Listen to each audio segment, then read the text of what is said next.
नमस्कार, आप सभी का हमारे चैनल पर स्वागत है। आज की वीडियो में हम आपको सिंपल सलवार की कटिंग सिखाएंगे। इसमें हमारा फैब्रिक 2.5 मीटर है। इसके लिए आपको कपड़े को 4 तह में इस तरीके से बिछा लेना है। इसके बाद ऊपर से आपको एक लाइन लगानी है, इससे आपका कपड़ा बराबर हो जाएगा। और फिर आपको बेल्ट के लिए अपना कपड़ा कट करना है। तरीके से निशान लगाना है।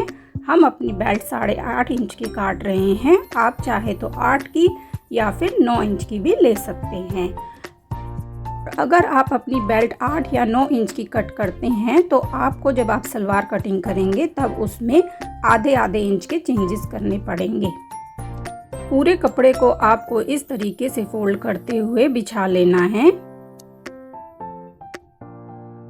अब आपको किनारे की तरफ से अपने कपड़े को इस तरीके से हाफ फोल्ड करते हुए जितने भी इंच के आपको पार्ट चाहिए, जैसे हमने 8.5 इंच के पार्ट कट करने हैं तो हमने 8.5 इंच पे इस तरीके से थोड़ी थोड़ी दूरी पर निशान लगा लिए हैं।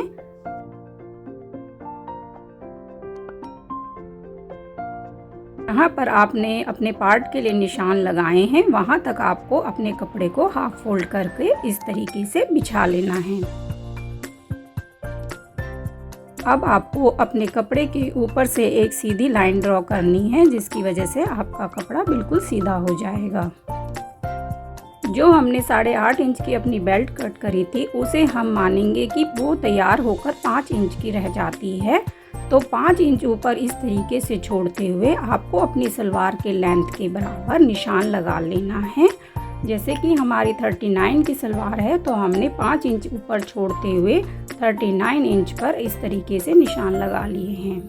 अब आपको नीचे से एक लाइन ड्रॉ करने के बाद अपने पोंचे का निशान लगाना है। जैसे 6.5 इंच पे हमने निशान लगाया है और 1 इंच का एक्स्ट्रा मार्जिन भी लिया है। इसके बाद आपको अपने ऊपर बचे हुए फैब्रिक पर इस तरीके से इंची टेप रखते हुए देखना है कि कितने इंच का फैब्रिक बचा हुआ है। जैसे हमारा 8 इंच का बचा हुआ है तो आपको इतना ही 8 इंच का निशान सलवार के उस दूसरी तरफ 8 इंच पर लगा लेना है।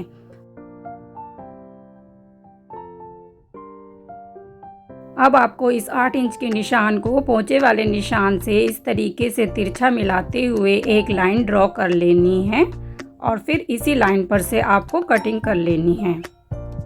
जब हम सलवार कटिंग करेंगे तो 8.5 के निशान पर जहां हमने कपड़ा फोल्ड किया है वहां पर हमें कट्स लगा लेने हैं, ऊपर और नीचे दोनों तरफ। इस तरीके से जब हम सलवार जोड़ते हैं तब हमारी सलवार आसानी से जुड़ जाती है।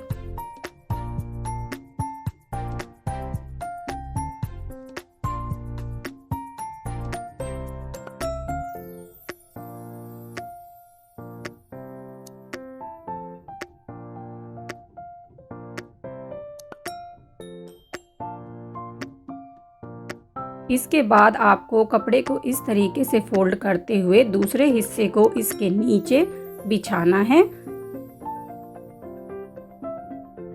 जब आप कपड़े को इसके ऊपर से बिछाएंगे तो जो आपने इस पे कट्स लगाए थे आपके नीचे वाले फैब्रिक पे इस तरीके से मिलने चाहिए। कट्स पे मिलाते हुए हमें कपड़ा अच्छी तरीके से बिछा लेना है और फिर ऊपर वाले हिस्से के बराबर ही नीचे वाले हिस्से को कटिंग कर लेना है। और किनारे से जहाँ पर भी आपका आसन का निशान 11 इंच पर आ रहा है उतने इंच पर आपको कटिंग कर लेनी है। साइड से जो ये कपड़ा बच गया है इसे हम अपने पोंचे और बेल्ट में यूज़ कर लेंगे। इस तरीके से हमने अपनी सलवार कट कर ली है। नीचे वाली कली को भी इस तरीके से कट कर ले। अब हम अपनी सलवार सिलेंगे। इसके लिए आसन की तरफ से 2 हिस्सों को पकड़ते हुए आपको आसन पर सिलाई लगा लेनी है। दोनों कलियों को आसन से सिलने के बाद आपको कपड़े को इस तरीके से खोल लेना है और एक हिस्सा सीधा रखना है और इसके ऊपर से दूसरी कली को उल्टा बिछा लेना है। अंदर की तरफ से दोनों हिस्से सीधे होने चाहिए और इस तरीके से पकड़कर आपको दोनों किनारे मिलाते हुए एक सीधी सिलाई लगा लेनी है।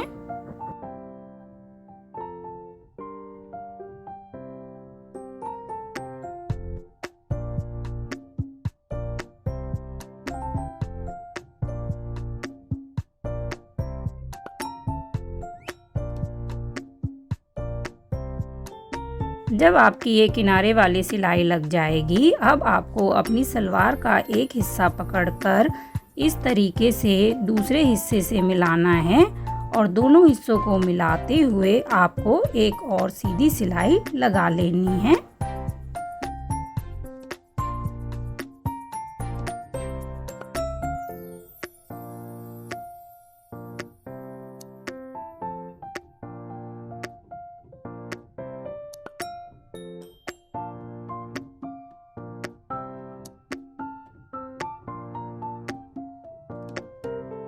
इस तरह हमने अपनी 2 कली तो जोड़ ली हैं। अब 2 और कलियों को जोड़ने के लिए जो हमने सलवार पे कट लगाए थे उन पे आपको इस तरीके से पकड़ते हुए ऊपर और नीचे कट को मिलाते हुए एक और सिलाई लगा लेनी है।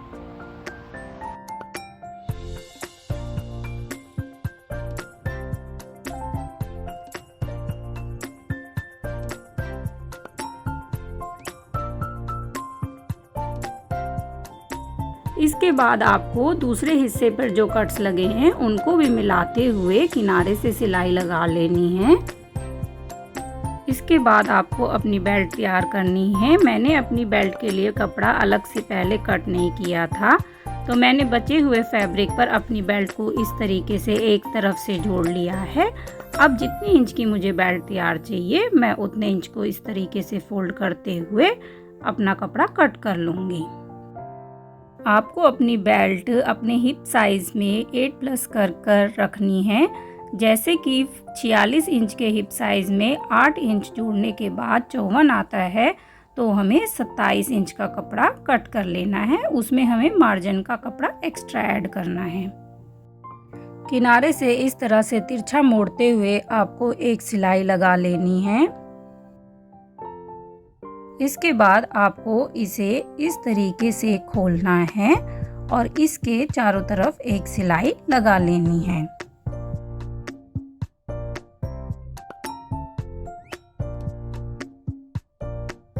अब जब आप इसे मोड़ करके अपना नेफा मोड़ेंगे तो नाड़ा डालने के लिए बीच में एक गैप बन जाएगा।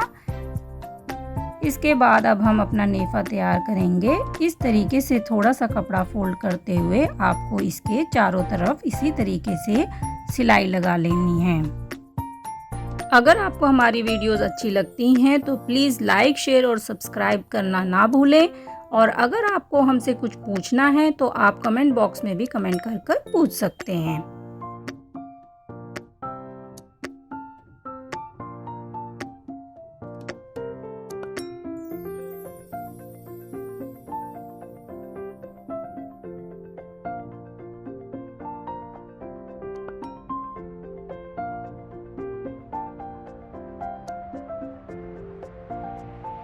इस तरीके से अब हमारा नेफा तैयार हो चुका है और अब हमें बेल्ट लगानी है। इसके लिए आपको सेंटर से इस तरीके से पकड़ते हुए पीछे की तरफ एक कट लगा लेना है और फ्रंट के दोनों हिस्सों को मिलाते हुए आपको 8.5 इंच पर इस तरीके से कट्स लगा लेने हैं। इसके बाद अब हम अपनी सलवार पर बेल्ट लगा लेंगे।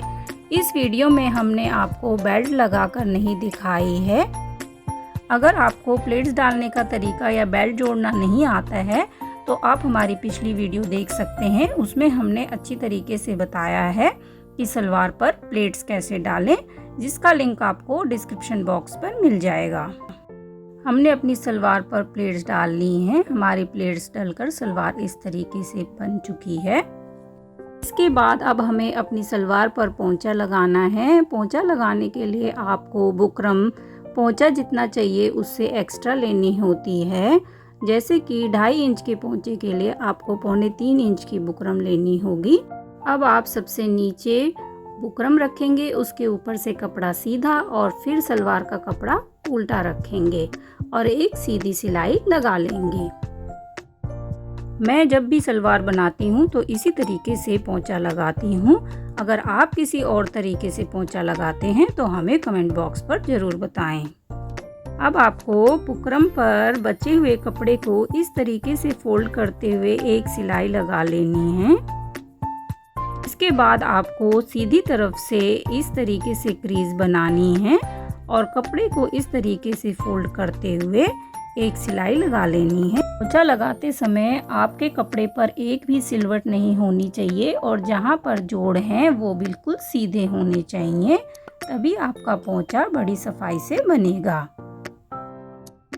अगर आपको पोंछा लगाना नहीं आता है, पोंछा लगाने में परेशानी होती है, तो आप हमारी वीडियो देख सकते हैं जिसमें हमने 3 तरीके से पोंछा लगाना सिखाया है।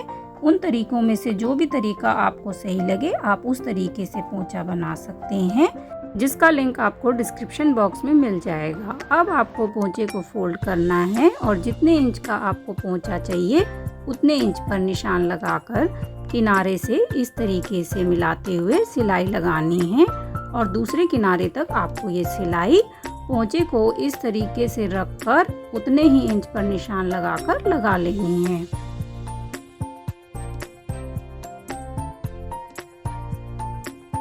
जब आप पोंछे से सिलाई लगाना शुरू करें या ख़त्म करें तो आपकी सिलाई हमेशा तिरछी होनी चाहिए, इस तरह से उस पर घुमाव नहीं होना चाहिए।